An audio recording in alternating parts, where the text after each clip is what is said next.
कांग्रेस ने सिंधिया को उनके गढ़ में घेरने के लिए बनाया प्लान। विधानसभा चुनाव में सिंधिया को ग्वालियर चंबल में ही सीमित करने की रणनीति। सिंधिया के गढ़ में कमलनाथ लगातार कर रहे हैं रैलियां। हर विधानसभा सीट पर पहुंचने की कोशिश में जुटे कमलनाथ। मध्य प्रदेश में इस साल के आखिरी में विधानसभा चुनाव होने हैं।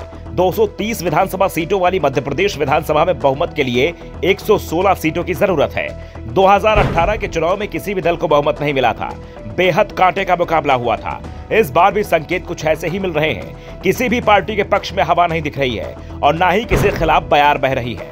ऐसे में सही उम्मीदवार चयन और दूसरे की कमियों का जो फायदा उठा ले जाएगा, सत्ता उसी की ओर चली जाएगी। कांग्रेस और बीजेपी को इस बात का एहसास भी है, इसलिए प्रदेश में हर क्षेत्र में दोनों ही पूरा जोर लगा रहे हैं। खासतौर पर ग्वालियर चंबल संभाग पर कांग्रेस और बीजेपी दोनों का ध्यान है।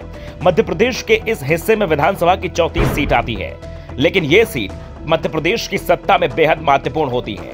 पिछले 2.5 दशक से मध्य प्रदेश में उसी दल की सरकार रही है जिसने ग्वालियर चंबल रीजन में जीत हासिल की है, इसलिए कांग्रेस और बीजेपी दोनों का ही ध्यान इस पर लगा हुआ है। कांग्रेस के प्रदेश अध्यक्ष कमलनाथ यहाँ खासे सक्रिय दिखाई दे रहे हैं और उनकी सक्रियता की एक बड़ी वजह ज्योतिरादित्य सिंधिया भी है। ग्वालियर सिंधिया का गृह क्षेत्र है और गुना शिवपुरी से वो सांसद रह चुके हैं। सिंधिया के चलते ही कमलनाथ की सरकार गिर गई थी। दावा तो यहाँ तक किया जाता है कि 2018 में यहाँ सिंधिया को सीएम प्रोजेक्ट किया गया था, जिस कारण से मतदाताओं ने कांग्रेस के पक्ष में वोट दिया था। लेकिन सिंधिया को जब सत्ता मिलने के बाद भी सीएम पद नहीं मिला तो मतदाताओं में कांग्रेस को थोड़ा नाराजगी भी दिखाई दी। लेकिन अब कमलनाथ यहाँ पूरी ताकत लगाने का मन बना चुके हैं। हाल ही में कमलनाथ ने मुरैना और ग्वालियर में पार्टी कार्यकर्ताओं के साथ बैठक की और फिर वो शिवपुरी में पहुंच गए।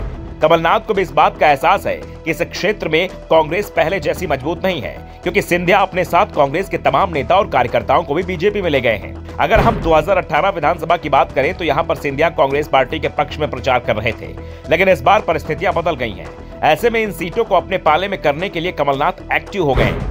इस चुनाव में यहाँ की लड़ाई इस बार काफी दिलचस्प होने वाली है। ग्वालियर संसदीय क्षेत्र की बात करें तो यहाँ पर भाजपा से विवेक नारायण सेजवलकर सांसद हैं, लेकिन निकाय चुनाव में यहाँ कांग्रेस को मेयर पद पर बड़ी जीत मिली है। ऐसे में कमलनाथ के लिए यहाँ पर जीत का ठोस प्लान बनाना बेहद जरूरी है। वैसे कांग्रेस ने सिंधिया की घेराबंदी की कोशिश तो उसी दिन से शुरू कर दी थी जब सिंधिया ने कांग्रेस से बगावत की थी। सबसे पहले पार्टी ने बीजेपी में सिंधिया के विरोधियों से संपर्क साधकर उन्हें कांग्रेस में शामिल करने का न्योता दिया।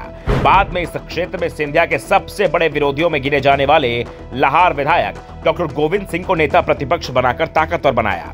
डॉक्टर गोविंद सिंह का प्रभाव 1.5 दर्जन सीटों पर माना जाता है। खासतौर पर भिंड, ग्वालियर, मुरैना और दतियों में उनका अच्छा खासा प्रभाव है। निकाय चुनाव में भी इसका परिणाम दिखाई दिया था। कांग्रेस को मध्य प्रदेश में निकाय चुनाव में सबसे बड़ी सफलता सिंधिया के गढ़ में ही मिली थी। पार्टी ने यहाँ के दोनों निगमों पर कब्जा कर लिया। ग्वालियर में कांग्रेस को 57 साल बाद जीत मिली तो मुरैना में पहली बार कांग्रेस का मेयर बना। नगर पालिका और नगर पंचायतों की सीटों पर भी कांग्रेस ने बीजेपी को बराबरी की टक्कर दी। ऐसे में कांग्रेस का प्लान साफ है कि सिंधिया को उनके ही गढ़ में घेर लिया जाए, जिससे वो कांग्रेस के दूसरे क्षेत्र में चुनौती नहीं बन पाए। और इसलिए कमलनाथ ने ग्वालियर चंबल रीजन में अपने दौरे बढ़ा दिए हैं। Bureau report, the Navdarpan news.